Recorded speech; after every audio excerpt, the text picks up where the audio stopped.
You're listening to Real Mysteries. Episode 10, The McVeigh Letters, and How do we prevent this from happening again? Again.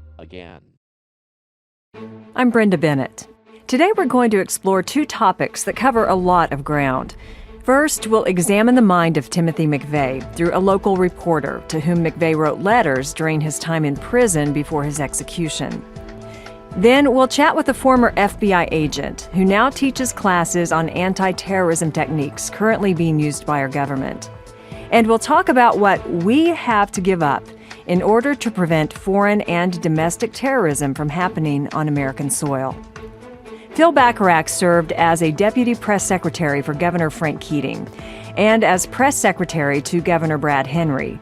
He still works for the state of Oklahoma today, but at the time of the 1995 Murrah Federal Building bombing, he was a well-known reporter for the Oklahoma Gazette. McVeigh, while in prison, decided to correspond with Phil over the course of a few years.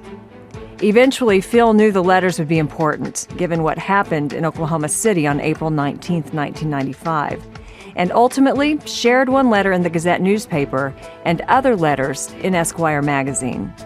Phil shared his observations of McVeigh and his writings with Real Mysteries. Before he was transferred to Supermax, the facility in Colorado, the federal penitentiary, he was held here for for more than a year at the El Reno Federal Prison. And Stephen Jones, who was his attorney, had a number of reporters interview McVeigh off the record. It was more or less an audition to see who might be able to do an on-the-record interview with him. And I'm certain that I was from the smallest publication. I think there were about 6 or 7 of us who individually were allowed to interview him. So I interviewed him about a year after the bombing. That was an off-the-record interview, went for about an hour and a half, I think. And once I did the story on that interview, by that time, it was clear that I wasn't going to get an on-the-record interview, and he did not speak about the bombing at that interview, and so I felt it was fair game to do a story on. And I had alerted his defense attorneys that I was going to do something on it, and I did. And McVeigh wrote me shortly after it was published in the Gazette to tell me that he thought it was a fair and accurate story, except that I had misquoted him, that he had said that the FBI were wizards of propaganda and pointed to the fiasco with Waco and the Branch Davidians as evidence of that. And I had quoted him as saying that the FBI were wizards at PR. So the letter was positive, but he took exception with the PR versus propaganda in what he had actually said. And then he used the rest of that letter to go on about how what happened at Waco was mass murder on the hands of the federal government, etc. It was interesting, that letter, the degree to which this is a guy who at that point is awaiting federal trial and is still waxing on to that extent about what happened in Waco. McVeigh's letter triggered a reaction in Phil. What struck me about that letter is what struck me when I interviewed him, how he did not come off as you would kind of want someone who did something that evil and that horrific to be. You would want to see a crazy person or a madman. I think it would take some of the ambiguity out of things. And honestly, when I interviewed him, I was so struck by what a normal guy he seemed to be. We were roughly the same age, which in retrospect I think is one of the reasons he probably took to writing me. Because when I interviewed him, we talked quite a bit about pop culture, and he could not believe that there was so much high school basketball covered on sports radio in Oklahoma. But we had an interest. I mean, I could talk to him about movies and TV shows and sports and whatnot, and he was so far from what you would have expected and how he'd been portrayed in national media at that point, as this kind of shiftless drifter, loner, obsessed with the Turner Diaries. Obviously there was that there. I mean, that's the person who committed that atrocity. But I think he was sociopathic enough that you didn't see that. He was able to so compartmentalize that he seemed so normal. And then in the letter, I mean, you could tell that he was still quite obsessed with what had happened in Waco. That letter made clear, but it was also a well-written letter. I mean, and it was articulate. And I guess that is so what fascinated me about him, is he did not come off at all how he'd been portrayed. Now, years after the fact, when the two reporters from Buffalo News did the book, I think it was called American Terrorist, which told his story, and then they released a number of audio tapes of their interviews with McVeigh where he was talking about the bombing, I was just astonished because I knew the voice, I knew his inflections, I knew that was the evil monster that I had seen but not seen. I can't explain it, but I think that's when I reevaluated, to some extent, how conned I had been. He was very media savvy. When he's talking about the myths of the Oklahoma City bombing, he's talking about the narrative that had been built around him as the gun nut, the guy who went to gun shows. He was very exacting about how he was portrayed in TV stories. He got off on the media coverage. I mean, there's no other way around it. And he was savvy about it, and I think he knew how to play reporters. As far as anything I got from the McVeigh letters, I'll always be amazed that there was not I think I wrote in the Esquire letters a whisper of conscience, but there wasn't. He killed 168 people. I guess my only lesson from McVeigh was that there are complete sociopaths. I mean, it's one thing to know that there are sociopaths. It's another to just spend so much time speaking to somebody who just has done or can do the most horrific deeds and has no shred of remorse. It's bizarre. If you would like to read more of the McVeigh letters to Phil Bacharach, we've included the link to the Esquire article on our webpage for episode 10. Looking back, it's hard to imagine how much technology has changed in the past 20 years since the Oklahoma City bombing. We wanted to know if the technology that we have today could have helped to prevent this horrible act from happening. So we talked with David Sid. He's the executive director of the Homeland Security Institute at Rose State College. During the time of the Oklahoma City bombing, he was an FBI special agent in Minneapolis, Minnesota. So, Mr. Sid, McVeigh left an evidence trail, in retrospect, that in today's digital world would trigger an investigation, one would think. Well, the Institute for Homeland Security Solutions, which is a nonprofit think tank, did a study of 10 years of FBI terrorism cases. And they asked a simple question: where did the initial clues come from? And what they found was that most of the initial clues came from either police officers on the beat or Mr. and Mrs. Front Porch. So by following the dictum, see something, say something, that's the best thing we can do. So since the Edward Snowden leak of hundreds of thousands of documents of government spying of emails, text messages, and other digital trails that we currently used, we were curious about this one question, and that is, what liberties are we willing to give up to feel safe? Well, we always strike a balance between liberty and security, and it's in constant readjustment. So I think that as we move along, if we see our adversary, the terrorist, using techniques that require additional security, we'll put those in place. But I think that we should respond to the situation as it exists, the threat as it exists, and that depends really on what they do next. We have to be very careful of what we do that limits our liberty. Americans have always valued freedom over security. We always have and we always will, and therefore we're vulnerable to terrorism to a degree. But we have to be careful what we give up, and I think there are some programs now that the Supreme Court will ultimately look at to see if they're constitutional. What is your current thought regarding security in the United States? Has it improved since McVeigh in 1995 and the 9/11 attacks in New York City? Well, since 9/11, principally, there's been a dramatic change in law enforcement and how we do counterterrorism. Prior to 9/11, if somebody mentioned the word terrorism, the reflexive response would be call the FBI. 9/11 demonstrated that the FBI cannot prevent all major acts of terrorism. They're very competent, but they're heavily burdened. So what we need to do, and what we did, was we got all of law enforcement involved in counterterrorism.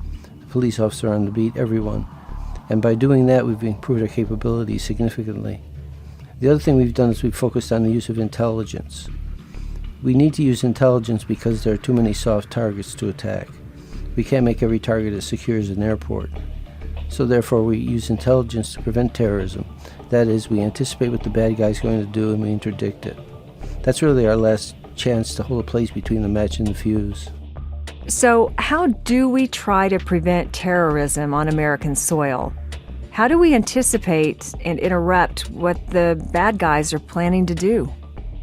Well, it's educated speculation, really. If you know what they've done in the past, you have a general idea of what they'll do in the future.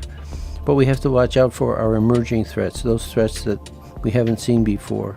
I think someone called it the black swan. That is something that doesn't come along very often, but exists.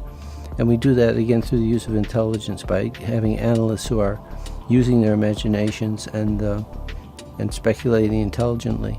For years, we had known that there's a possibility that someone could use an airplane as a bomb, like 9/11. We rejected the notion because it violated our ideas about air piracy. So we have to use our imaginations as well as our data. It's interesting to look at the perspective now of how the federal agencies are able to monitor emails and all the chatter that's going on. Just so many different communication channels. So what do you think about where all the technology is today and the ability to do that? Well, those things are helpful. They really are. But the adversary knows that we listen to those telephone calls and we monitor those emails and so on. So far, we've really caught only the terrorists who are like deer in the headlight. I mean, a professional terrorist is not going to go into a chat room and talk about what he's going to do. So we've had a lot of good cases, but they've all been amateurs. Now we're seeing what are called foreign fighters. Those are people who go to the militant Islam battlefields, they're trained in, and they come back here. And those people have a different capacity for violence than you and I. They've been shot at, they've shot back. If they're not killed over there, they come over here. And they've got the flag of Al-Qaeda in their hearts and minds, and they're not easy to see. You know, the expert terrorist will make fewer mistakes than the amateur. And our current system depends highly upon the terrorists making mistakes. Those things we see as suspicious activity. So we're going to have to rethink how we do that. So what are we doing now that we didn't do then? Well, we're doing a number of things now that we didn't do then. For instance, if someone goes and buys a large quantity of nitrate fertilizer, someone's going to report it. So things like that. There were a number of points in McVeigh's preparation for the bombing that he might have been caught had we been looking. So now we're looking. I'm reluctant to speculate on how he could have prevented it because we didn't. But I would say this, that the system now is increasingly sophisticated, it's increasingly effective, and had the same sequence of events happened today that happened before that bombing, there's a good possibility we may have detected it. What we haven't seen before is terrorism motivated by religious zeal, shall we say. So this may be more enduring than other terrorism events that we've seen. The typical terrorist movement lasts about 30 years, and a number of things happen. The leadership gets old, they win certain concessions they become satisfied with, and they get tired of fighting and they stop. I'm not sure that's going to happen with militant Islam. The complexities of safeguarding our civil liberties and at the same time feeling secure is, to me, somewhat uncomfortable, yet necessary. I guess it's something we're all going to have to accept, bit by digital bit. It is. The threat spectrum is very complex. You know, we have clearly the principal national security threat we have to deal with today is Al-Qaeda and groups like it, like ISIS. But we also have right-wing terrorism and domestic terrorism in the United States. The sovereign citizen movement's responsible for killing a number of police officers. So we have to be careful. We have to watch both ends of the spectrum. Mr. Sid, looking back at what happened here, how do you think that Oklahoma City can continue to heal, but at the same time also try to prevent some things like this from happening? What can the average citizen do? I don't think one gets closure from an event like this. I think it always stays with you, and I think it's always a fresh thought in your mind. But what the average person can do is, again, to be alert to their surroundings, and if they see something, say something. Let the police sort it out.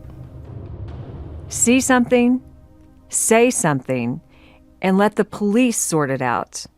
That's good advice, and exactly what our local Edmond, Oklahoma Police Sergeant Christy Sarkey encouraged us to do in our recent interview with her by our producer, Ken Sarkey.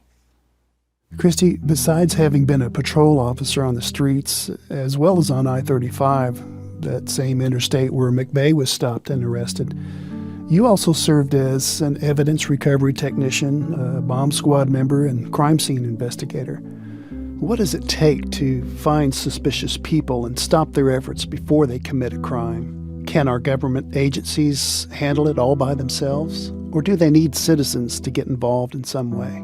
Nationwide, we've got a lot of law enforcement agencies and officers and agents and networks that are, our job all day, every day is to try to intercept crime before it happens if we can. And there are a lot of excellent resources and people who are on that every day, working hard, trying to make sure that something like what happened on April 19th, 1995 doesn't ever happen again in our nation. But there is one thing that we need that I don't think that people realize as much, is that we need the help of the public. Like I said, people are a lot more vigilant now, but we definitely need people out there to be our eyes and ears, and if they see anything at all, to call us. We'd rather respond to a call and it be nothing than people not to call us and it turn out to be something. So the more people that call in suspicious behaviors, suspicious activity, suspicious things that they see, that helps us out tremendously. How can a concerned individual find out ways to get help for or even report someone who seems to be showing dangerous signs of instability? Contact your local police department. You can start there. And then if it's a mental health type of issue, then there are a lot of resources for that as well. But you can definitely start with your local police department. Call the non-emergency number, which would be either online or in the telephone book. You can look it up. But that would be a good place to start. From your perspective, are we any safer now than we were 20 years ago? Absolutely. We definitely are. And that's thanks to all the programs that have been put into place. We have a lot more law enforcement officers out on the streets now, a lot more law enforcement agents out there now because of these incidents.